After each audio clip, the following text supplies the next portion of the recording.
Hello, this is week number 32 for fourth grade distance learning, and this week for music, last week we were starting to talk about different families of instruments that are different categories and different groups that musical instruments are put into.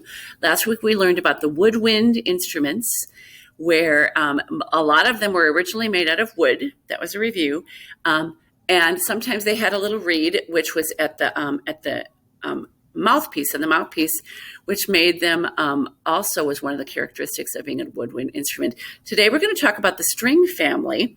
These are the strings, and the word itself of this family, the name of the group, gives you a little clue of what's important with every instrument in the string family. And let's look at my little poster here. And it says, the sounds created by instruments in the string family come from vibrating strings. Players vibrate the strings by using a bow or by plucking them. And a guitar is a string instrument. And I have my guitar with me today. And vibrating is important with other instrument families too, for some of them, especially percussions. But for example, my guitar has strings.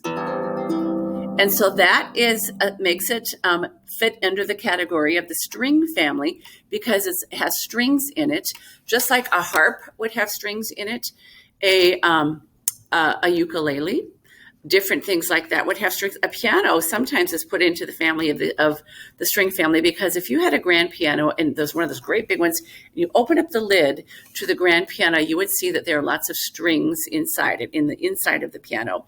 Now, when they say strings, they're really not made out of string. Most of the time, they're made out of wires or plastic.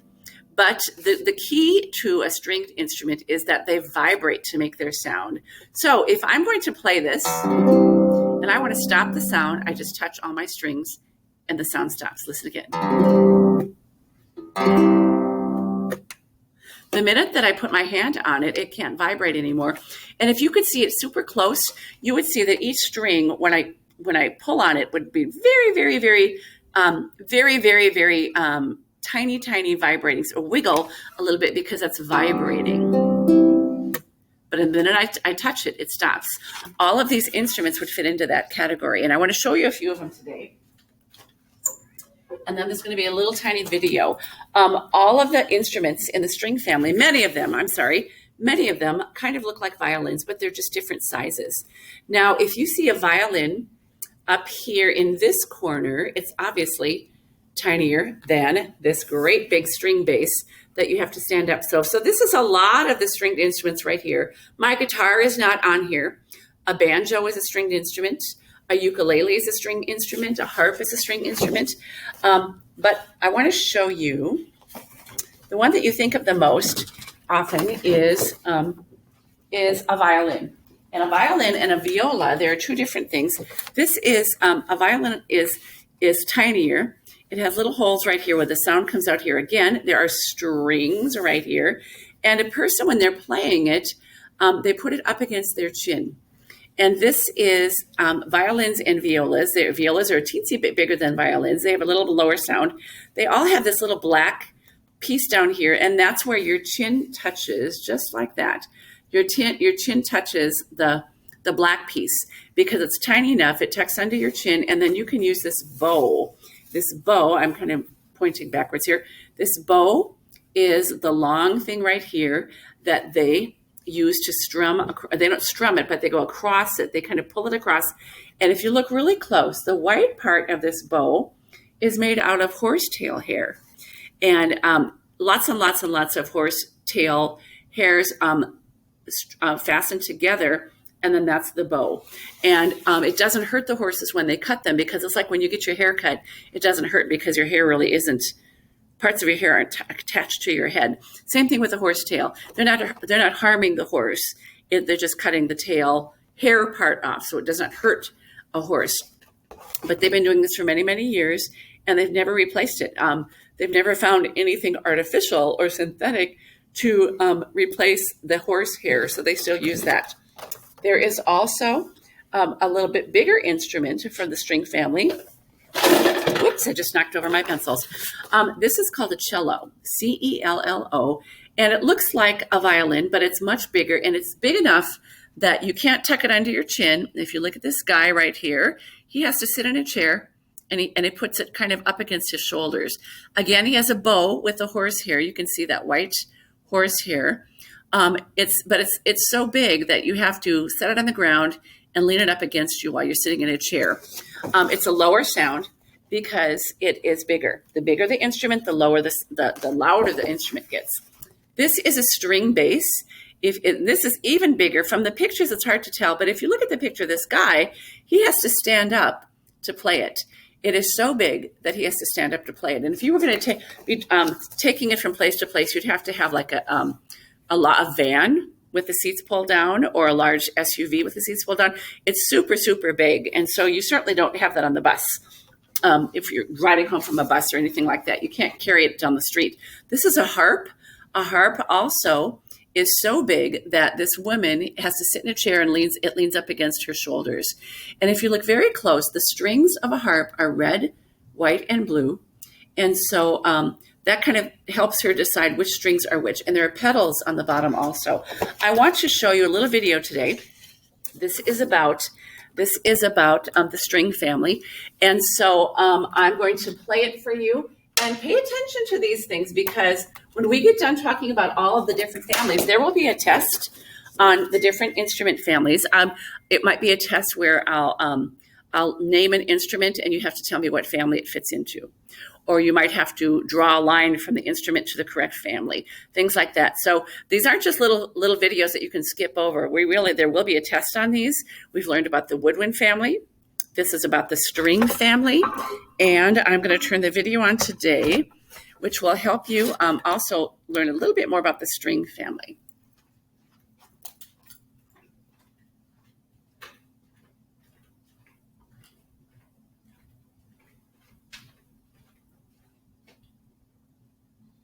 An orchestra adventure with Maestro Carl and friends.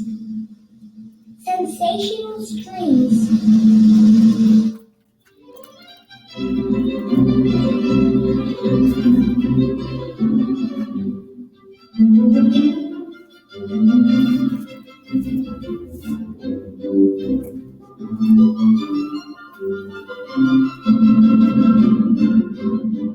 Please welcome your host, the most modest maestro this side of the Rocky Mountains, the one, the only.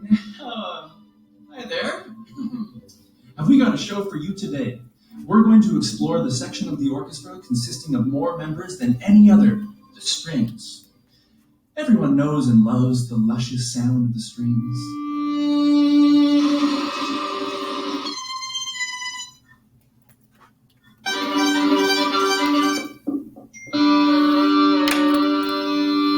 That sounds like some of that modern music. I was thinking something more traditional.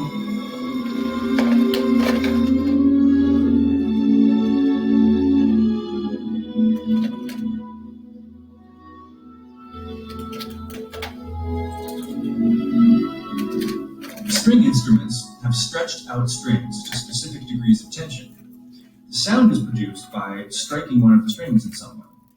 This causes the string to vibrate, producing a certain pitch and a certain type of sound. Just listen to how the pitch changes when I stretch out this elastic band.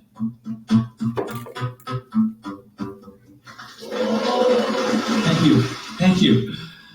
I'll be taking the show on the road next year.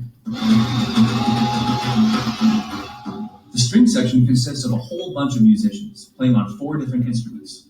These are the violin, viola, cello, and double bass. This instrument also has strings. This is also a string instrument. What about this one? Okay, all right. So there are lots of string instruments, but the ones we're going to be looking at today are bowed string instruments. While the players of these instruments sometimes pluck the strings using their fingers, most of the time they produce sound by dragging the bow across the strings. Minnesota homeowners, all the electric companies like Excel are raising their rates, but you can stop them. By getting solar panels installed at no cost to you, you'll get your power.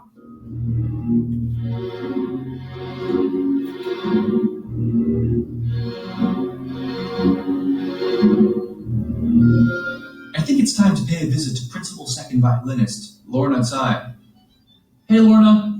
Hi, Carl. Hi, everyone. Something you may not know about the violin is that they're very old. For violinists, usually the older the instrument, the better. Most of the violins the Calgary film musicians play on are probably older than your parents.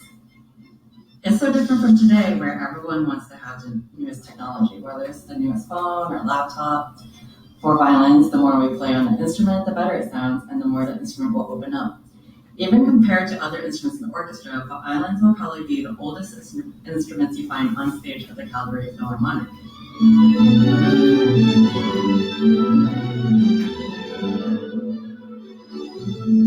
In our orchestra, there are 22 violins. They play in the first and second violin sections. I love the violin because I find the expressive range of the instrument to be so vast. Sometimes we play beautiful, serene music. Sometimes we play music that's tense and menacing.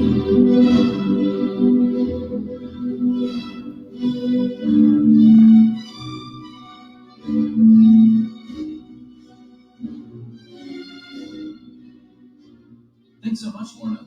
Right, so there's a first and second violin section. This opens up all kinds of possibilities. Sometimes they play the same thing at the same time. Sometimes they alternate back and forth like a tennis match. In fact, they're quite evenly matched. Sometimes the first violins play a soaring melody, while the second violins play the accompaniment underneath.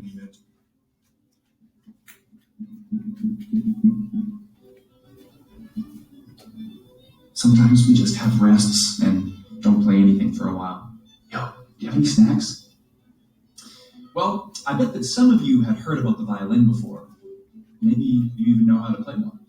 But how many of you have heard about its bigger cousin, the viola? Let's check in with Calgary Philharmonic violist, Alisa Klebanov. Alisa, what can you tell us about your instrument? Hey, Carl. This is a viola. It looks like a violin, only it's bigger. It has 4 strings on it, just like all the other orchestral string instruments. It sounds lower than the violin, but higher than the cello. Take a look at these clefs. This is a treble clef, and this is a bass clef. While most music is written out in these 2 clefs, viola music is special. We have our own clef, the alto clef. The viola has a beautiful warm sound with a richer and deeper quality to it than the violin.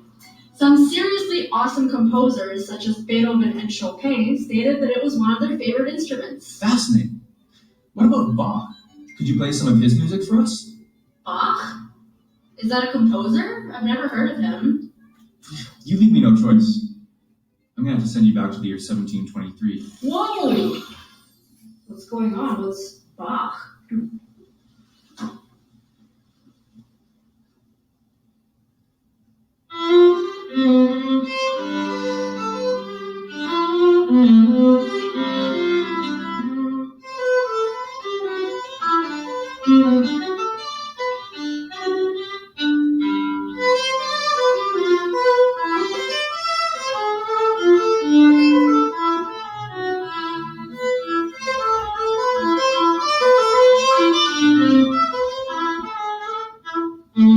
Brava! That was excellent! One of the bourrées from Bach's third cello suite. Although I don't think viola started performing that music until the 20th century. Well, no matter. I've always been a trendsetter.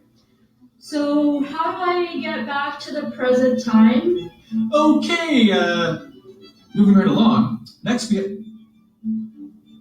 That's weird. This picture of Bach and his family looks different from how I remember it.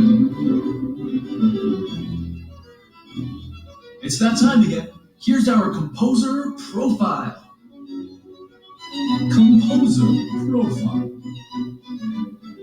Johann Sebastian Bach was a German composer born in 1685. He spent the longest portion of his life in Leipzig, working at the St. Thomas Church in the center of the city. This meant composing new music for church services and training the choir to sing to the heavens. Bach was a master improviser on keyboard instruments, and in those days, there was no piano yet, so this meant playing the organ and the harpsichord. Throughout his life, Bach wrote over 1,000 works and had 20 children, some of whom went on to become famous composers themselves. Somehow, Bach was able to compose music that is often highly complex, but always beautiful and expressive.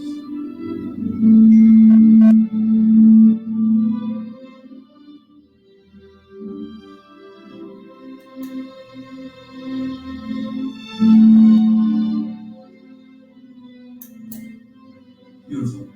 The sound of so many string instruments playing together in unison. Unison means they're all playing the same thing. Sometimes composers try to surprise listeners by writing for unpredictable instruments. The most famous Russian composer ever was Tchaikovsky, and when he was composing his 1812 overture, he actually wrote the firing of cannons into the final pages. But the piece begins in a much more lyrical way. Listen to these 6 string instruments playing together. 2 violas and 4... what's the bigger instrument called?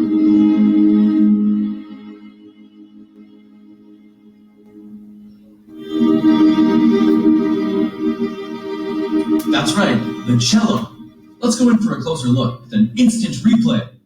All right, now watch closely. So here we can clearly see that these fine musicians are using the entire length of their bows to get a nice full sound out of their instruments. Stop right here. This is called a down bow, when the bow is being pulled away from the instrument. And you'll see here that this is an up bow, when the hand holding the bow is moving back towards the strings. And look at this wiggly motion they're all doing with their left hands. For more on this, we now go live. The principal cellist, Arnold Choi. Who's a good cat? Oh, hey, Carl. That left-hand motion is called the vibrato. It helps make the sound fuller and richer when you play longer notes. Think of how a singer uses the same technique to help shape the sound. I can show you the difference. Here's a passage without vibrato.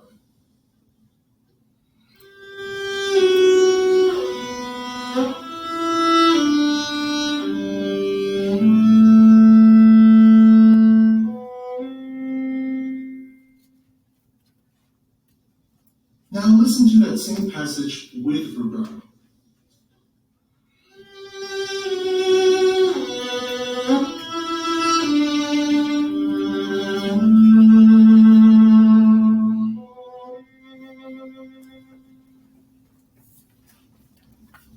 So we have to decide how to use vibrato in every piece we play.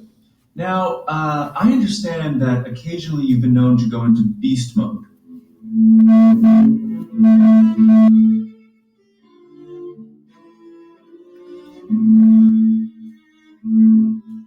Well, that was from a performance of a concerto.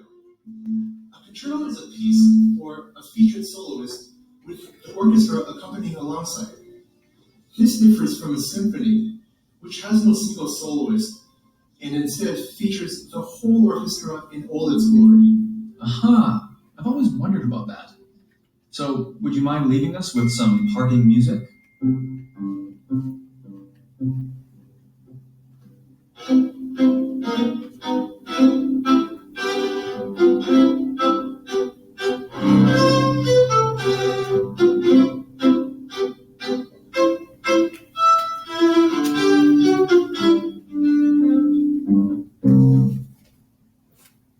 Okay, bye everyone. Does anyone know what the biggest and lowest sounding string instrument is?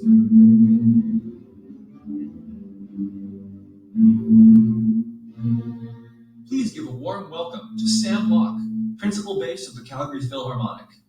Thanks, Carl. Hi, everyone. This is my companion on a musical journey. It has many names: string bass, double bass, upright bass, but I just call it my bass. It's a lot like the other instruments we've looked at today, but it sounds way lower. Well, I think the question that everyone would like answered is, just how low can you go? The bottom string is traditionally a low E.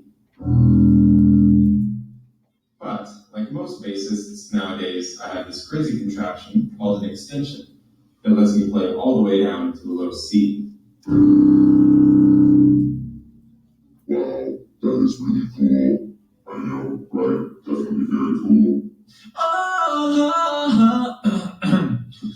The basses usually perform the lowest musical line of a piece of music, known as the bass line. This is like the foundation on top of which the melodies and the harmonies are built. Does the bass ever get to play a solo melody?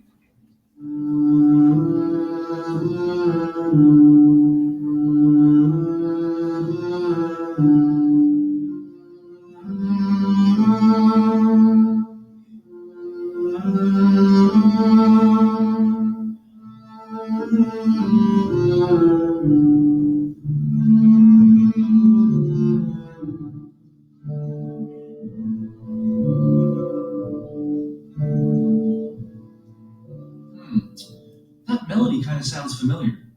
When Gustav Mahler was composing his first symphony, it's as if he wrote in the tune to Frère Jacques, but in a minor key. Most music is either in major or minor. Hey Sam, could you play Frère Jacques as we know it in D major?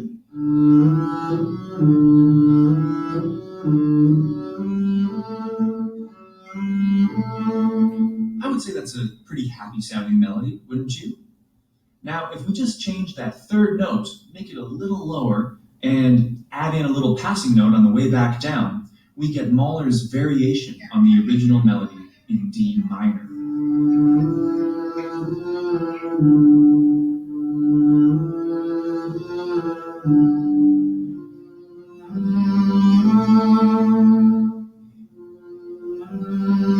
Music is all about expressing how we feel. So, what better place to start than with happy, major, and sad, minor?